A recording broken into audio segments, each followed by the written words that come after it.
if you want an answer, you can find an answer. If you're looking for the future of sports media, it will be here somewhere, but trying to locate it, you can build a story to tell.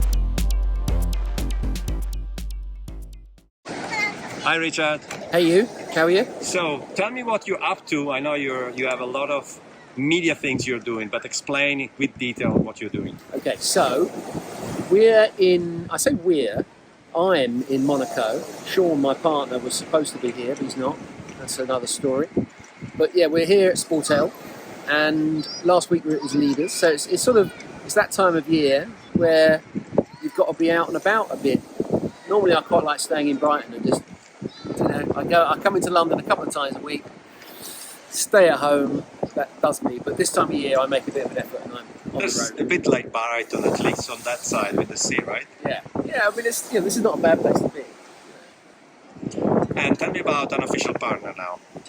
So we're 4 years in. I think we've done 350 podcasts, which feels like a lot now. It's going well. We're sort of the initial idea for it, and it has changed over time. I think you've just got to move it forward whenever you can. It was me and Sean thinking, well, we'll do a podcast. I'm a journalist. He is a new biz guy. Ran his own business, his own consultancy. He was very early to sort of digital publishing, and we thought, well, let's have a podcast, and then that can be an editorial front end to a sort of consultancy offer. We sell stuff out the back door, and that was the initial. That first sort of 18 months, that was pretty much what we did, and then we got a load of clients, and then it was like, well, the podcast, the Trojan horse has become the horse. There's a whole load of people that want to sponsor us and do things with us and do it in, it became a platform for this audience, the Sportel audience, the Leaders audience, the Sports Pros, Sport Business, all of those, that world, that bubble that we're all in, sports business, B2B sport. It felt like, okay, we're offering something slightly different, a different tone of voice perhaps. The actual platform of podcast does a lot of good things. It's quite a useful way of just entering that market. And now we don't, we've switched. So we're now much more, the podcast is a commercial vehicle in its own right. We do quite a lot of the events, big and small. So big ones, we just did one a couple of weeks ago at Olympic Park, the Orbit Tower overlooking sort of East London. And that was convergence, betting, media, the future of media. Then we did one at Two Circles, had a client summit, and we did a turn there. So there's that bit, and then there's a lot of small room. I always say to people, if you're sponsoring an event like this, you need 1,000 people, you need 100 people. Actually, you probably just want 10 people if they're the right team. So that's quite a useful route in.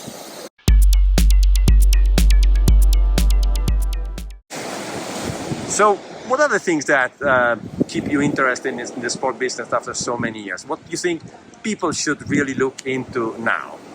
Okay, so I think we cover the broad, a very broad. We take it very broadly. So we cover as many different subjects as we can, and we're not, to an extent, we haven't got any skin in the game.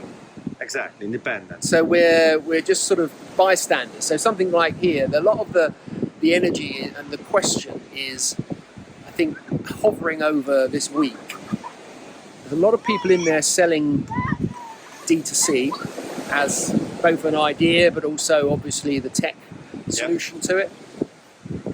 I don't know. I'm looking around for great case studies of where this is revolutionary. Is the promise of that what we thought it was going to be, or what the industry thought it was going to be? If we go back to Sportel, I haven't been to Sportel for donkey's years, so it used to be a relatively simple affair where you had broadcast rights and you were trying to Marketplace. flog it. It was a marketplace. It was easy.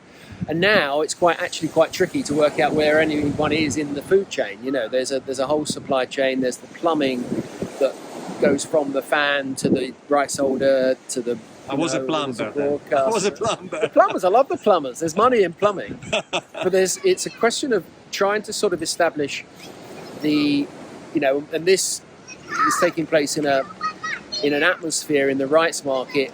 You know, every week there's a question mark coming out, and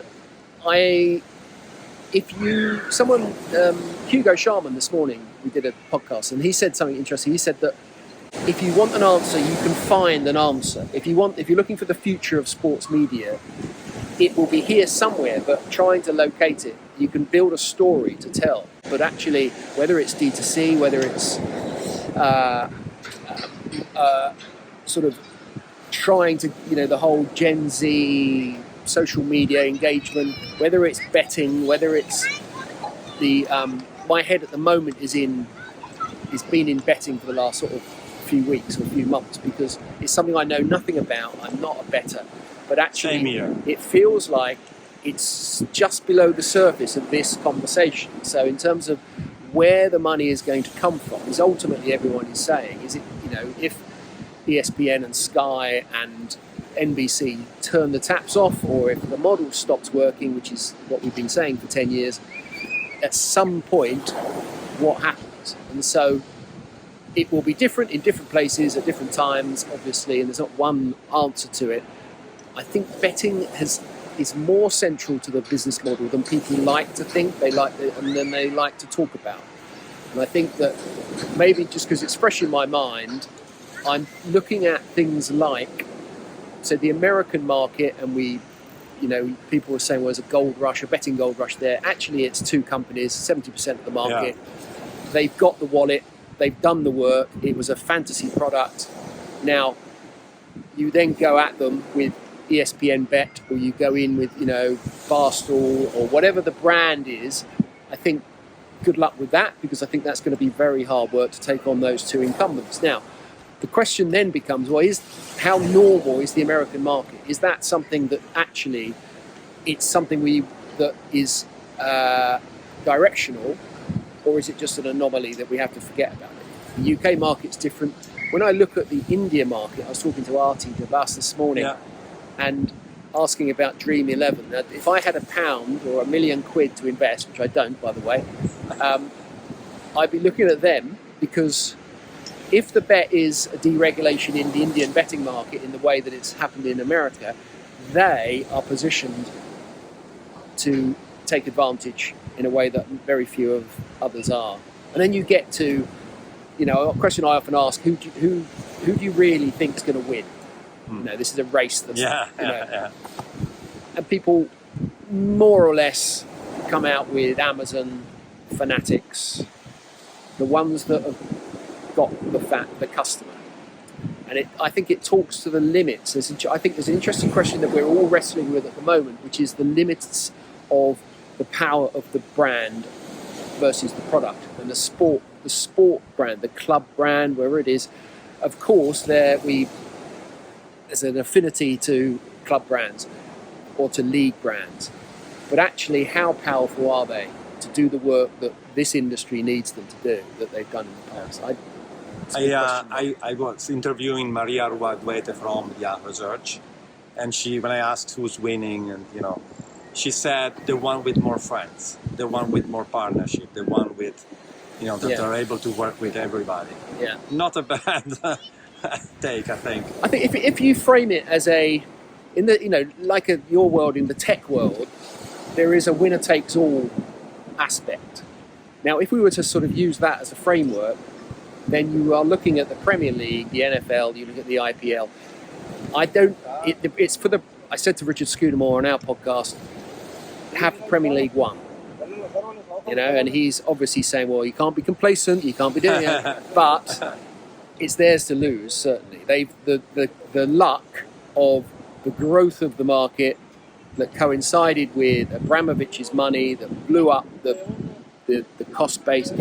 which then meant more money coming in, more fans at a time where social media came in. You've got a whole sort of stew of a perfect storm there, which the Premier League has come out as this global leader. Yeah. The product's great because the money is funding the players. Yeah. It's an unusual aspect. You wouldn't plan it that way. Yeah. But it's going to be very hard for anyone to take them on. Yeah. And I think then the other question is, well, what do they do with that power? Huh. Your world of D2C is, we've been talking now, 10 minutes and no one's mentioned Premflix. But Yeah. that's always hovering there. But it would be, so I'm always fascinated with things like MLS and Apple. So I'm 36 years in the business. Every time there is something different, I'm a fan just to observe first. So you clearly need so much courage to do a move like that. Like, it's really, you can lose everything. Not everything, but yeah, you can make a huge mistake. So that's why when it happens, I'm always there happy, just because I can observe something different, to be honest. I think there's the leaders last week, there was a lot of talk about the Saudi question. It's a question that is really complicated and difficult, and I have a different position every time I wake up. I have a starting position, which is I don't like it. I can hear all the arguments about change and how Peter Hutton is convincing sometimes. He is and I say this, quite often, that Peter is out there at the front of that. He's fronting this, and there are a lot of people here and at leaders who want the money but don't want to do the publicity. They don't want to do the BBC interview. They don't want to have to take that heat. To be fair to Peter, he's come out and said, right, this is what I'm doing, and this is where I stand, and this is the job. So fair play. I know it's complicated. I say it's complicated. It's simple and complex at the same time. When people want to take the money, they're very creative at getting to reasons why you would do that. Yeah. And I think, and I'm reasonably sort of, I say, I'm really, don't know where I stand. I'm looking at it and listening, trying to learn more and more. One of the things about the doing a sports business thing, people quite often say, well, do you not get bored of talking about sponsorship? I say, yeah, of course. It's not about how much the shirt's worth or whatever it is.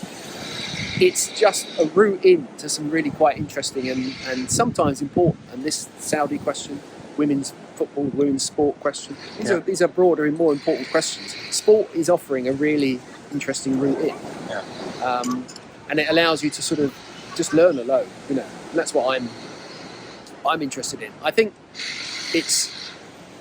I'm capable of I would be hopeless under interrogation because my view on most things I can be talked out of it. You could talk me out of anything. You could take 10 minutes and you could turn me around on a sixpence.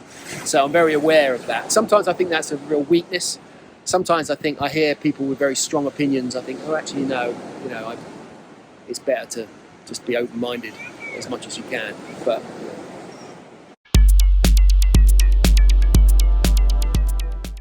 I know it's not easy, but forget football for a second. Which other sport is relevant to think about in this age?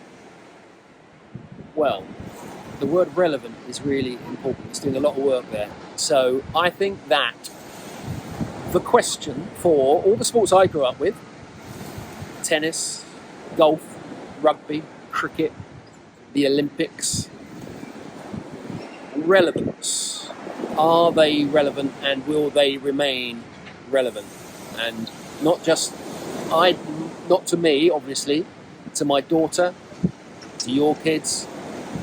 That's the real existential challenge, because the framing of all the sports that we call big sports have been targeting white men as an audience and on the whole, and they have been enormously fortunate because of just there weren't many of them and there weren't many options. All the the reasons that we know. Now, totally different. So relevant. Yes, they're still relevant in some cases. Now, is rugby relevant? We're in the middle of we're just coming into the Rugby World Cup. How relevant is rugby, really? How relevant is tennis outside of the Grand Slam, really? How relevant is golf beyond the Masters, the Open and the Ryder Cup? And Tiger. Tiger is, unfortunately, he's nearly as old as I am. So in terms of setting alight the generation, I think there's and the Olympics. How relevant are the Olympics? This is quite an Anglo-Saxon view or a parochial view, but I think the ageing of the Olympic audience, all of these questions are really big, nuggety, difficult problems, which, I think that cricket, again, we know where the heart of cricket is. It's India.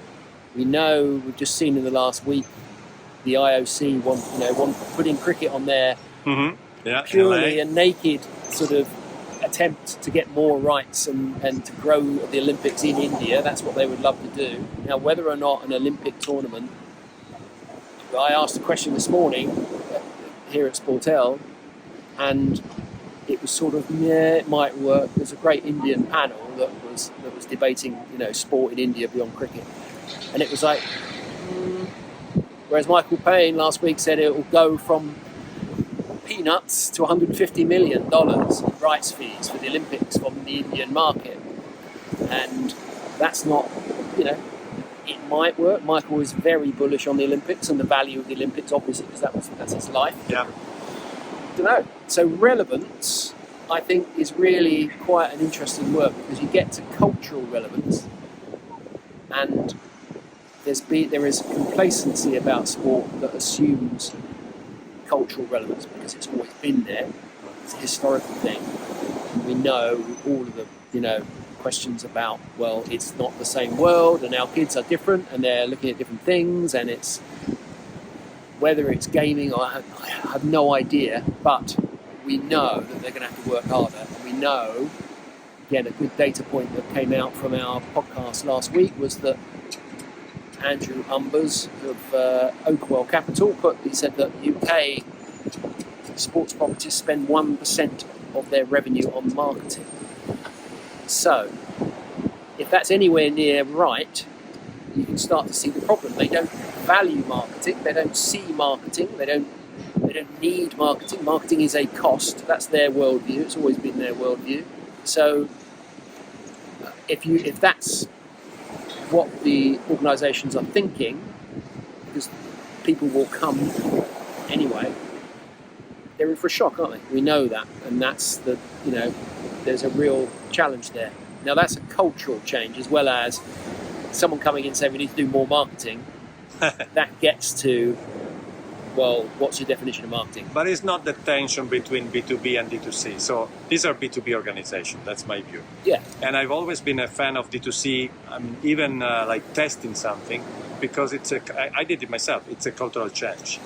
You it brings a respect for the customer, because especially in SVOD streaming, like I did, these are paying physical people in digital, but in front of you. You change your mindset. And that's why I'm encouraging all organizations in sport to do it, just to learn. I mean, this is what I've learned myself. So. Yeah.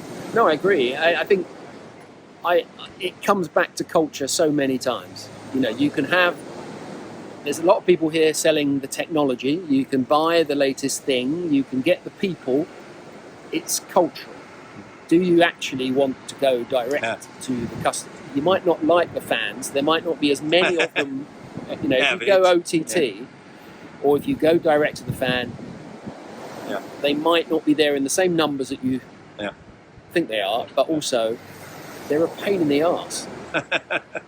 We know this. Customers are a pain in the arse. Anyone who's worked in retail. I don't know if I keep this.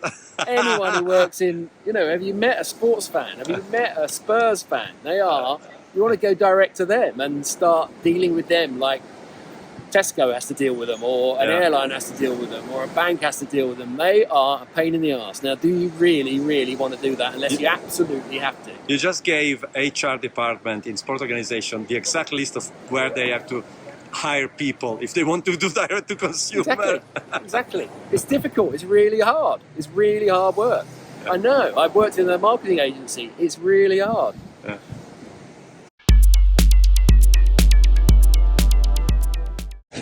As we are in front of a beautiful sea, this is possibly and hopefully the worst joke of my week. Let's talk about the Pirates. Oh, that is a lovely segue. Tremendous segue.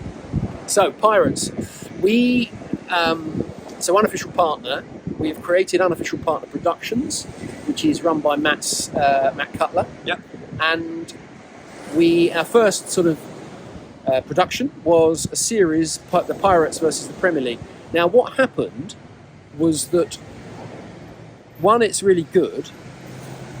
I just listened to it, so yeah. It's good. It's not the same. It's not the normal podcast fodder that you'll hear. It's a different way of telling the story. It's shorter, news, 15-minute podcasts.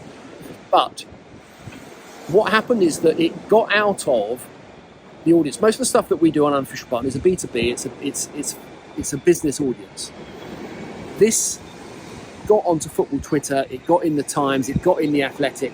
We pushed it. We did some clever PR around it, and it sort of went. The numbers went mad. Spotify then promoted and Apple rejigged their algorithms, and it just got momentum going. So the number of people that saw it was relative to our normal numbers was massive. So, what is the official name? The Pirates versus the Premier League. So, and what we wanted to do was come at this very difficult, complex question of illegal streaming in sport, but come at it from different directions. It's what about the fan? Why are people doing it? And it came about because I live in Brighton. I'm a man of a certain age. I went around to a friend who was the same sort of age. He's now putting something in the side of his telly, and I said, "What's that?" And we had every sports channel you could ever want just sitting there.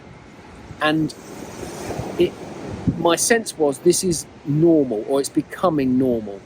This is normal behaviour for more and more people, and that's a really scary thing to think about if you're selling TV rights, because it's a leak and it undermines the business model. So then we went to a pub, and then you start to talk about the role of the pub in sports fandom, and you start to then say, right, who are the Pirates? And we started talking about the people themselves. Now, and we got hold of a pirate, which was fun. I can imagine. Now, the end of this supply chain is the worst people in the world. So it's real criminality. It's human traffickers. It's drugs, and illegal streaming is a part of their product set. Yeah, you said it's a vertical. And it's. I don't want to get stuck in a lift with those people. So we don't. We've got to be realistic. It's these are terrible, terrible people at the other end. I think the reason for doing it is, well, what is the customer, the fan? Why are they doing it? Now, my assumption being that, again, I came into when we started doing the research, was that it's a cost thing, cost of living. People can't afford it. Football's too expensive. Now, that is true. It's obviously true that football is more expensive than it was, and a lot of people can't afford it and don't want to pay. There is, however, the research that came back is a very large chunk of people who pay and download illegally as well. And it's about product market fit.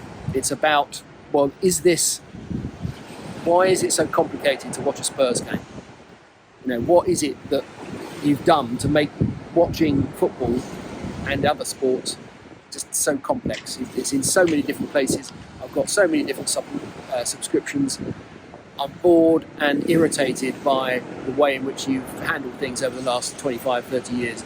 Yes, the amount of money that is being made I've benefited from that, from having nice stadia. I know all the arguments, but fundamentally, it's about money. It's too expensive, but it's also too complicated. Make it simpler.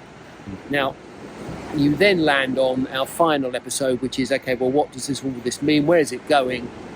And I think the sort of conclusion that we got to was, the obvious analogy, and we're talking about it here this week, which is the Spotify Napster moment in music. Is that what's going to happen? And you can see all sorts of barriers to that happening, but there is a real question mark, which again, sports rights holders and broadcasters don't particularly want to engage with. It's not a question, I feel sorry for the Premier League, and because it's not something that you can get much political support for. No one wants to stand in, wave a banner. The government is not going to step in and say, I'm protecting Todd Bowley's interests. There's no votes in it for that. And it's quite hard to get an international consortium together, because UK is hit disproportionately hard, because, it's incredible. Piracy is an incredible sort of indicator of demand. No one pirates crap. Yeah. It's so if you went back in your career and said, right, what are the analogies that you would then draw? There's music. There's also the way Microsoft used to talk about the India and Chinese market. Let them pirate it and they'll become fans when they get older. Now, I have no idea whether that worked out or whether that's true. But there is a marketing element to piracy, which I think is something that is interesting to talk about. It doesn't get talked about very often at events like these, because most people are trying to sell solutions, and they're solutions of whack-a-mole, or they are trying to work out how to stop the stuff from getting out, which is, I don't think that's where the answer lies. So you're moderating a panel on Wednesday here at Sport. Yeah, you're on it as well. Yeah, so this is like a warm-up. So we'll have I can ask you very difficult questions about piracy and direct to consumer. So thank you. It's been a very noisy and super authentic chat, which is exactly what I normally want from my guests. Thank you for doing this, Richard. Great to see you.